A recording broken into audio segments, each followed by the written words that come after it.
Permitidme que hoy aquí tenga un recuerdo para todos los policías nacionales y los guardias civiles que se han jugado la vida para recolectar las pruebas irrevocables de que Bildu es una maniobra de ETA.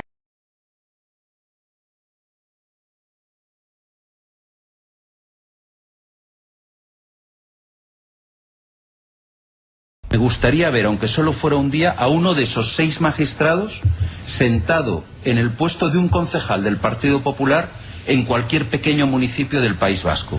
Porque desde Madrid, con escolta y buen sueldo, es muy fácil decir que Batasuna se presente y quedar de demócrata mundial.